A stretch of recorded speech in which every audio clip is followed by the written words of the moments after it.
আসসালামু আলাইকুম। আমার সম্মানিত অডিয়েন্স, সম্মানিত বন্ধুবান্ধব সকল, আপনারা সবাই ভালো আছেন আশা করি। আমি আপনাদের দয়ায় ভালোই আছি।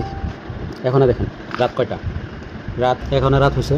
উল্টা করে ধরা লাগবে না এই তাও নেই। আচ্ছা আমি কই দিই, এটা ভালো করে দেখা যাচ্ছে না তো। 10:49, তার মানে আর 10 মিনিট পরে রাত্রের 11টা হয়ে যাবে। রাত্রের 11টা হলে আমাদের এখানে গ্রামের পরিবেশ যেটা, মানুষ সব ঘুমে থাকে, আর আমরা এখনও জেগে আছি। কই? বেশিমারি। কেন? যে আমরা যে কাজ করি, ডিউটি করি, যে আমার যেগুলো বস্তু মার্কেটে লাগে, সেই কিছু বস্তু আমার জন্য গাড়িতে দিয়ে দিছে। এই গাড়িটা ভাই প্রত্যেক দিনে এরকমই করে আমার সাথে। 10টা বাজার টাইম দিয়ে কিন্তু রাত্রের 12:30 1টার দিক দিয়ে আসে। আজকেও টাইম ওটাই হয়েছে। ঠিক আছে, কোনো কথা না, আপনারা ঘুমান।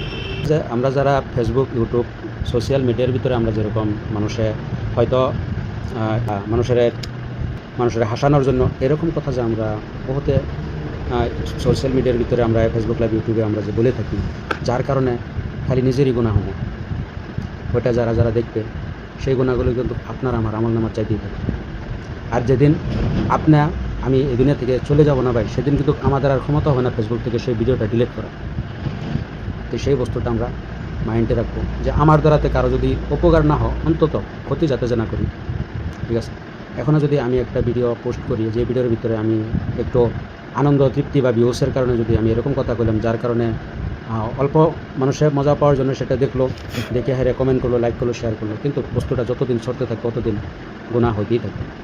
আল্লাহ যেন আমাদের সবাইকে এরকম কাজের থেকে বিরত রাখে। সবাই ভালো থাকেন, সুস্থ থাকেন, আমার জন্য দোয়া করবেন।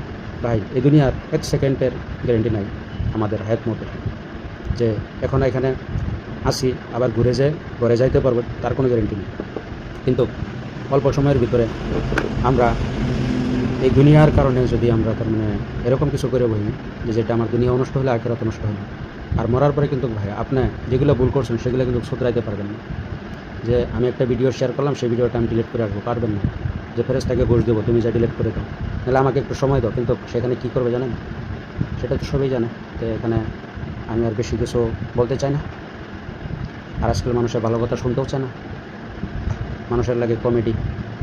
আজকে দেখতেছি যে ফেসবুকের ভিতরে একদম অসুস্থ মানুষ, বুড়া হয়ে গেছে, তারাও তার মানে গান বাজনার ভিতরে, কমেডির ভিতরে লেগে গেছে। যাদের কথা ছিল কবরের কথা চিন্তা করা, যাদের সম্পর্ক থাকার কথা ছিল মসজিদের সাথে, কিন্তু তারা একটু মজা পাওয়ার জন্য, মানুষের হাসানোর জন্য একদম গলত রাস্তা চলে নিছে। ঠিক আছে, সবাই ভালো থাকবেন। আল্লাহ হাফিজ।